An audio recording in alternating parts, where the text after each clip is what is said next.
Hello friends, and once again welcome to yet another video class. During this video class, let us discuss something about non-verbal communication. Of course, at different times during the course, we have spoken to you about non-verbal communication. I myself have spoken to you in an earlier video something about non-verbal communication. And yet, in this class, let's go a little detailed about some of the very important aspects of non-verbal communication. Of course, we cannot deal entirely about every aspect of non-verbal communication. Some of the important aspects I would like to deal here.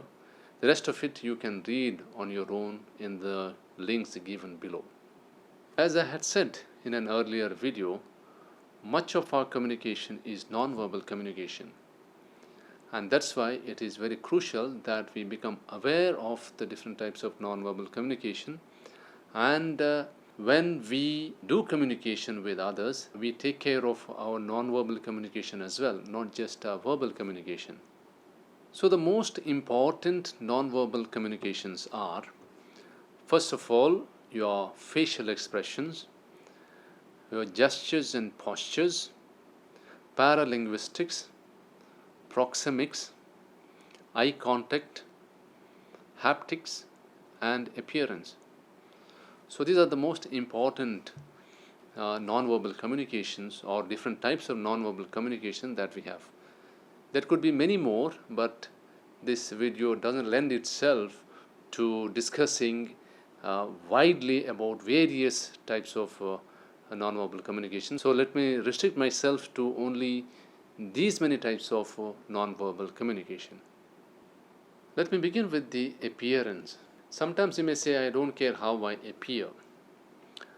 But in a business environment, in a corporate environment, in an organizational environment, it is absolutely important how we appear to others, because we can send a lot of messages the way we appear. For example, when we go to market, we do not go in formals. We go with casuals or ordinary dress because we know our dress can get soiled there. But we do not wear the similar dress when we go for a business meeting, or let's say when we go to a class. We do not go like that. We dress well and go. And that's why in a corporate environment, in a business environment, in an institutional environment, it is very, very important how we appear, how we dress ourselves. We need to dress very neatly. That doesn't mean that we need to dress very lavishly. No, we do not have to wear very wealthy clothes or costly clothes, not necessary. We can be very simple in the way we dress, and yet in that simplicity also there should be certain neatness. That means we must also look tidy, combing our hair and looking neat, keeping the face fresh and clean. All these are some of the important aspects we must take care in the concept of appearance. Let me now come to facial expressions. They say face is the mirror of heart. Whatever happens in your heart, whatever feelings you go through in your heart, they're all mirrored, they're all shown on your face. Face cannot betray what you go through deep down in your heart.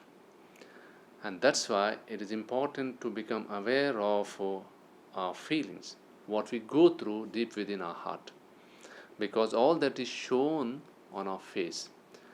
So by becoming aware of what is going on in ourselves, our feelings, our emotions, we can take care of our expressions, because through our facial expressions we send strong messages outside and tell the whole world what is going on within us.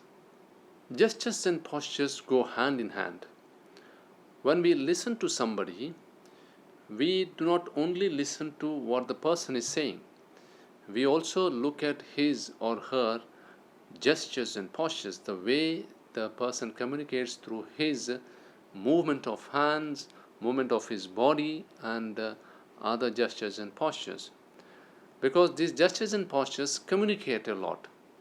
So it is important to know what are the gestures and postures I apply to my communication, because through the gestures and postures I send across different messages. Sometimes it is possible that I speak something, but my gestures are saying just the opposite. So there is no sync between what I say and what I'm actually doing through my gestures and postures.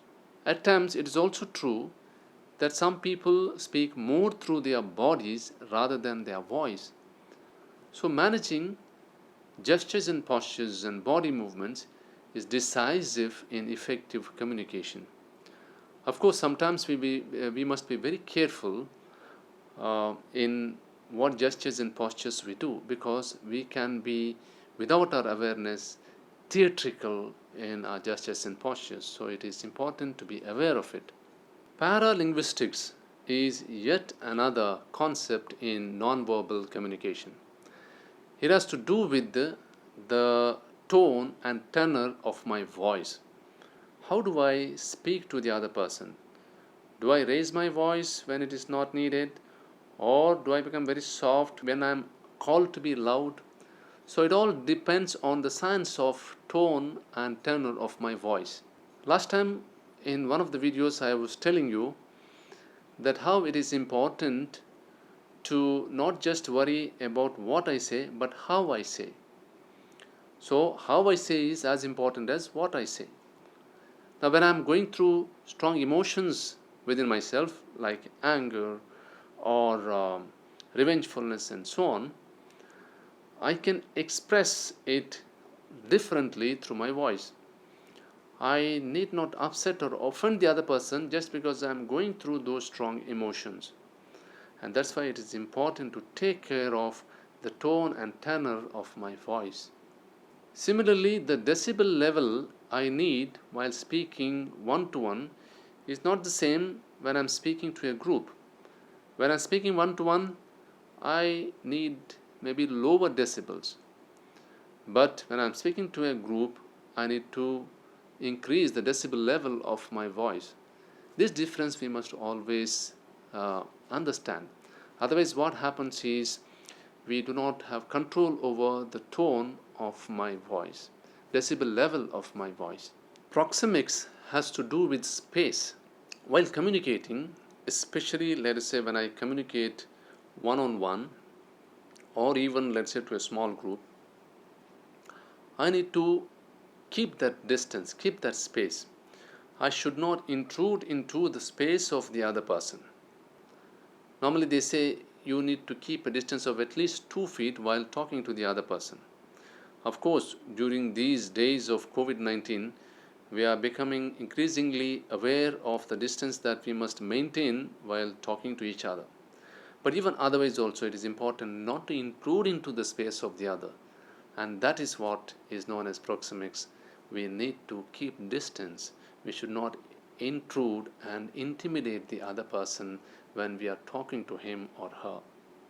Of course, earlier I have spoken to you about eye contact and the importance of eye contact.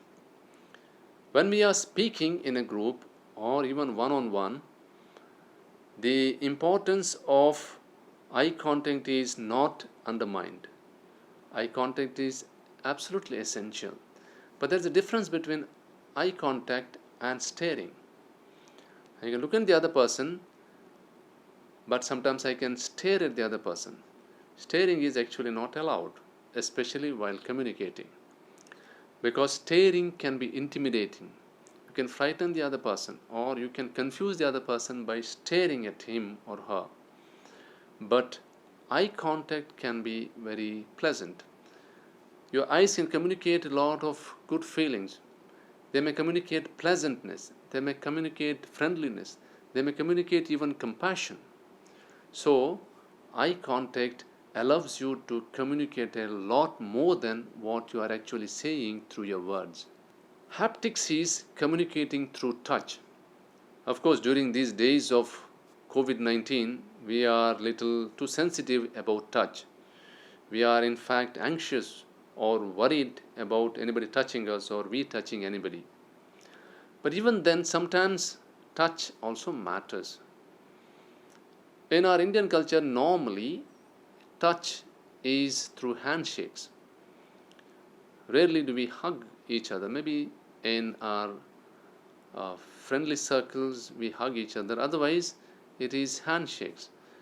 But today, through handshakes also, you can communicate a lot. Sometimes some people can communicate domination through their handshakes. So it is very important to be aware how I shake hand with the others. Am I trying to dominate over the other through my handshake, or am I sending the right signals through the handshake is what I should be aware of. Of course, we must understand that our body language is culturally driven. So different cultures have different body language. So it is important to be sensitive to different cultures when we are making use of body language. For example, namaste is our culture, Indian culture, whereas a friendly hug or a kiss is Western culture. Of course, sometimes these body languages blend. Sometimes we may also give friendly hug and kiss and so on. But normally, every body language is culturally driven. So it is important to understand the culture first. Accordingly, we can also be aware of what our body language is. It all depends on which culture you are in. Be a Roman when in Rome. So non-verbal communication has to do a lot with our body language. So it is important to take care of our body language, which can send strong signals during our communication. And that's why it is important to understand eye contact, facial expressions, proxemics, paralinguistics, haptics in our process of communication. Because understanding these can improve our communication skills. All the best to you.